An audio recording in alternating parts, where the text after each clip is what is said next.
이런 말이 있습니다.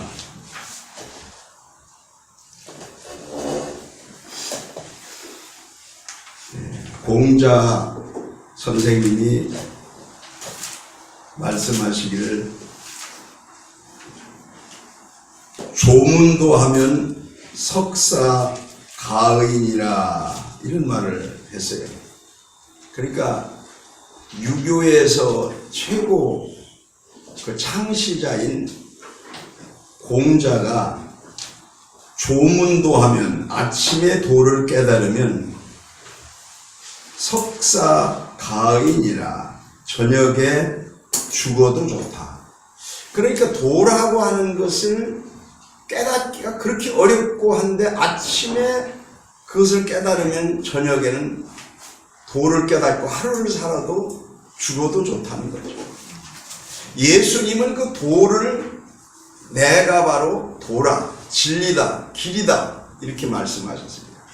길도 자거든요. 길. 영생의 길. 수많은 사람들이 그 도를 깨달으려고 노력하고 애쓰고 했지만 인간의 머리로 세상의 지식으로 도를 깨달을 수가 없고 그래서 하나님의 아들 예수님이 바로 도를 가지고 내려오셨고 예수님 자신이 바로 그 도입니다. 그래서 예수님이 내가 바로 진리요 이렇게 말씀해요. 진리가 도입니다. 진리가 도다. 오늘 여기에 있는 이 말씀에서 복음의 선교를 위한 헌신 이런 주제로 말씀을 전하고자 합니다. 복음 선교를 위한 헌신. 자, 오늘 마가복음 10장 29절로 30절까지의 내용에 보면 우리 같이 종전에 읽은 본문을 합독으로 한번 읽어보십시다. 시작. 예수께서 가라사대 내가 진실로 너희에게 이르노니 나와 및 복음을 위하여 집이나 형제나 자매나 어미나 아비나 자식이나 전토를 벌이는 자는 현세에 있어 집과 현재와 형제와 자매와 전토와 백배나 받되 핍박을 겸하여 받고 내세 영생을 받지 못할 자가 없느니라. 오늘 이 아주 굉장히 의미 깊은 말씀, 핵심의 말씀입니다. 마가복음 1장 1절에 보면 예수 그리스도, 하나님의 아들 예수 그리스도의 복음의 시작이라 이런 말씀이 있습니다. 그 복음이라는 말이 구약에는 한 단어도 없습니다. 복음은 신약에 와서 복음이라는 말만 한 200~300번 나옵니다. 그런데 구약은 율법은 아직 복음이라고 볼 수는 없어요. 율법으로 할 수 없는 것이 그리스도 예수님께서 오셔서 복음으로 완성됐을 때 참다운 복음을 깨닫게도 되고 우리에게 알게도 되고 영생의 소망도 갖게 된 것이죠. 그러니까 예수 그리스도의 복음의 시작이라 예수님이 복음입니다. 예수님이 내가 바로 진리요 이렇게 말씀합니다. 그래서 저는 초등학교 4학년 때부터 신앙생활을 했는데 성경 말씀에서 은혜를 받으니까 성경 구절이 왜냐하면 꿀송이 같이 달고 좋은지 성경 구절 좋은 구절이 있으면 벽에다 막 여기저기다 썩을 치고 외우고 일주일에 한 절씩 외우고 그 구절을 그냥 사방에 써서 붙여놨어요. 그리고 볼수록 읽을수록 그렇게 은혜가 되고 그렇게 좋을 수가 없어요. 또 어떤 구절은 잘 이해가 안 되고 깨닫지를 못하면 이게 무슨 말씀입니까? 주님, 예수님이 말씀 깨닫게 해달라고 막 기도를 하고 그러면요. 얼마간 지나면요. 그 말씀이 깨달음이 와요. 영으로. 그래서 마음에 벌써 누가 가르쳐주지 않았어도 그냥 이해가 돼요. 깨달아져요. 바로 이 말씀이 진리고 이 속에서 주의 영이 역사하는 줄로 믿습니다. 그래서 박사학위를 많이 가진 사람이라도 믿음이 없는 사람은 그 예배 시간에 설교 시간에 앉아서 그 진리를 잘 깨닫지 못하고 낯놓고 기억자를 모르는 사람도 그 주의 영이 임하면 성령이 임하면 내가 너에게 분부한 모든 걸 가르쳐 생각나고 깨닫게 하리라는 말씀처럼 깨닫게 되는 줄로 믿습니다. 그 깨달음이 와요. 그러면서 놀랍게 가슴에서부터 은혜가 되는 거죠. 영적 생명이 나는 거죠. 그래서 산 자와 죽은 자를 벌써 달라요. 예배를 드릴 때에요, 물고기를 비유해 보면요, 살아있는 물고기는 눈 색깔이 어때요? 새파랗게 반짝반짝하고 새파래요. 그런데 죽은 물고기는 어때요? 빨가요. 며칠 잠 못 잔 사람 얼굴 빨갛죠. 빨갛죠. 죽은 물고기는 빨가. 그래서 말씀에 영적으로 죽어있는 사람은 벌써 이게 달라요. 오늘 하나님의 말씀을 통해서 말씀은 눈으로 받는 것입니다. 그래서 베드로와 요한이 미문 성전에 들어갈 때 한 푼 줍시오 할 때 우리를 바라봐라 이렇게 말했거든요, 베드로가. 그래서 탁 쳐다보니까 벌써 그 눈에서 구원받을 만한, 기적을 일으킬 만한, 하나님의 능력의 은혜를 체험할 만한 그것을 눈으로 벌써 딱 베드로 맞히니까 베드로가 제2탄, 내게 은과 금은 없지만 이거보다 더 좋은 걸 너에게 준다. 나사렛 예수 이름으로 일어나라. 그러니까 그냥 잡아 일으키니까 역사가 일어나는 거예요. 할렐루야. 오늘도 이 시간에 여러분이 주의 말씀과 심령이 부딪힐 때, 눈에서 여러분과 제가 부딪힐 때 성령이 역사하면서 큰 은혜의 역사가 일어나게 될 줄 믿습니다. 그것이 하나님의 역사죠.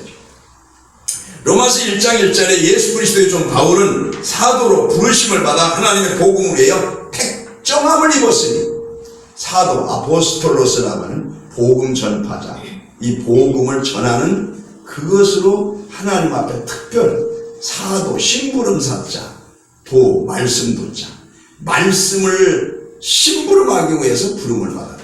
사명자, 심부름사자, 목숨명자, 목숨 걸고 이 심부름한다. 무슨 심부름? 말씀의 도를 전하는 심부름.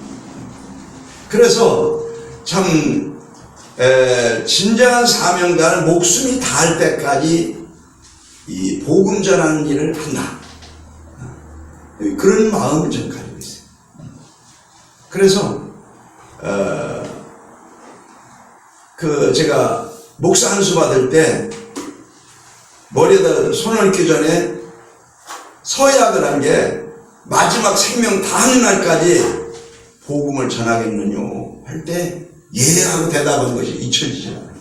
그래서 제가 성도들은 주의를 지키고 목사는 강단을 지키고 복음을 전하는 일을 마지막까지 해야 된다.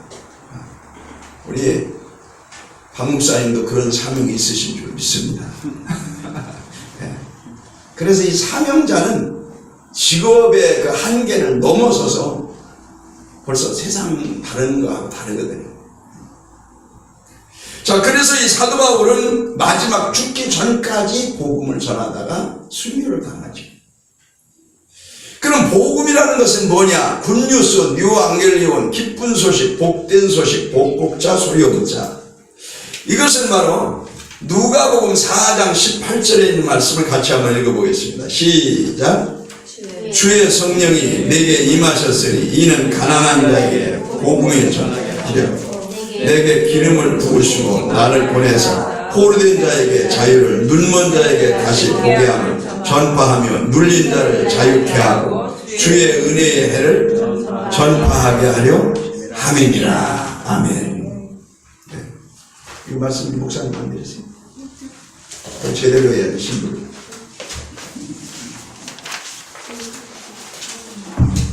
그래서 오늘 성령이 임하시면 복음이 성령과 함께 임하실 때 역사가 일어납니다. 사도행전 10장 44절의 말씀 보니까 베드로가 이 말씀을 증거할 때 말씀 듣는 모든 사람에게 성령이 내리신지라. 그래서 말씀과 함께 성령이 역사하면 복음의 능력이 나타나는 겁니다. 그냥 로고스의 말씀만 가지면 이게 무슨 말씀인데 졸리기만 하지 아무 귀에 들어오지 않아요. 그럼 성령이 역사하면 말씀을 타고 성령이 역사하면 역사가 일어나는데 바로 이렇게 역사가 일어나는 것입니다. 가난한 자에게 복음이 전하되는 것. 가난한 자는 어떤 자를 말합니까? 이거는 뭐 물질이 없는 가난한 자도 말하겠지만 영적으로 복음을 사모하는 자를 말하는 거예요. 심령이 가난한 자, 복음을 사모하는 자. 오늘날 이 마지막 때는 이 은혜를 사모하는 사람이 없어요.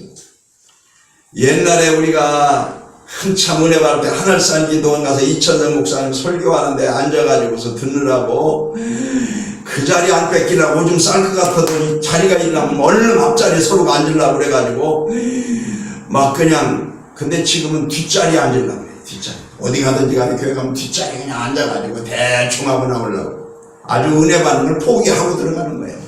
나갈 줄부터 하는 거예요.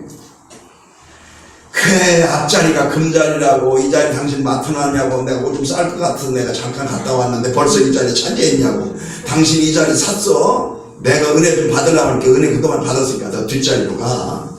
아, 이래 가면서 막 은혜를 사모하는 사람들이 얼마나 많은지. 심령의 은혜를 갈급해야 돼. 목마른 사슴 신의 물을 찾다. 그럴 때 하나님의 성령이 그 사람에게 강하게 역사하시고 심령과 삶의 변화가 일어날 줄 믿습니다.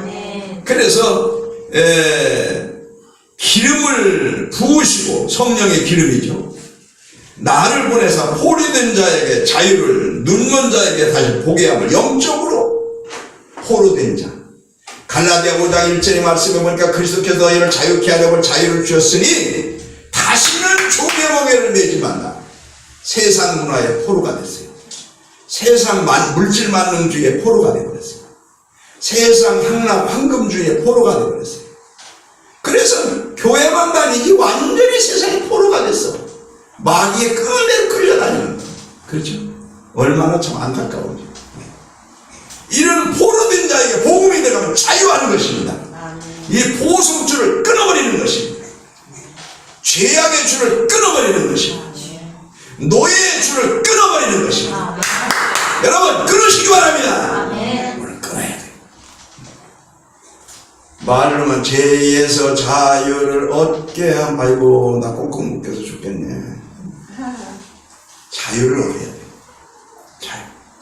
뭘로? 진리로. 진리가 뭐예요? 말씀. 말씀이 뭐예요? 검이에요. 검으로 보송줄을 끊어버려요. 그리고 자유합니다. 포로된 자에게 자유가 아니라 눈먼 자에게 보게 함을. 영적으로 눈을 멀어요. 보지 못한 눈을 들어 천국 길을 보게 되니 골고다의 높은 곳에 나도 가게 하옵소서. 그걸 본 사람만 그 길을 가는 거죠. 천국의 길을 본 사람만 골고다의 길을 가는 거죠. 천국을 보지 못하고 십자가의 길만 보면 아이고 지겨워 안 가 이러잖아요. 모두 그곳을 본 자만 가는 거예요. 사냥개 진돗개가 토끼를 발견하면 가시던 불이 있어도 관계없어요. 그냥 뛰어넘으면서 찔려가면서 그냥 가는 거죠. 그걸 잡기 위해서. 승리자입니다. 바로 27절에 보니까 눌린 자에게 자유케 하고 주의 은혜의 해를 전파하게 하려면, 은혜의 해가 뭐냐? 태양이죠. 태양, 햇빛.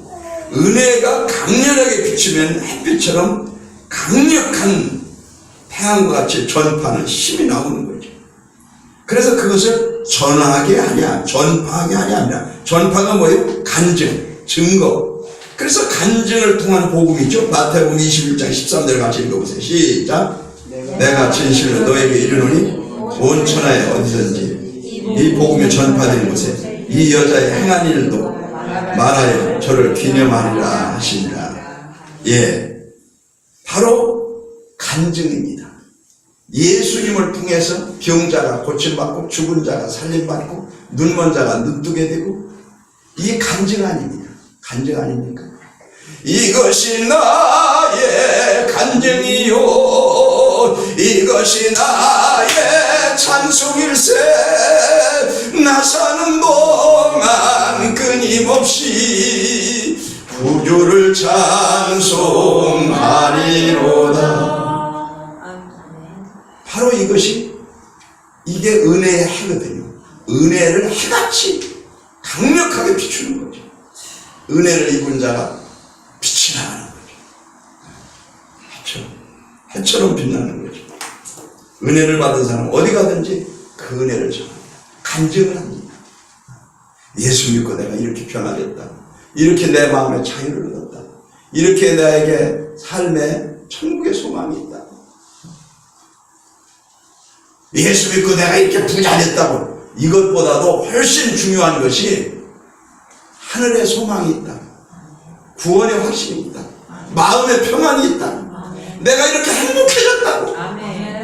이런 간증이 훨씬 가치 있는 줄 믿습니다. 물론 뭐 병 고쳤다고 이런 것도 간증할 수 있겠지만 이런 영적 간증이 우선돼야 됩니다. 그래서 이것을 깨달은 사도 바울은 목숨을 구하기 위해서 생명을 건 복음의 사명을 감당했습니다.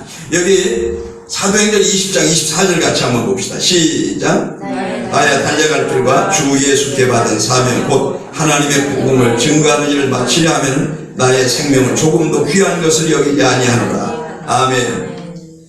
저희 고향이 어디라고 그랬죠?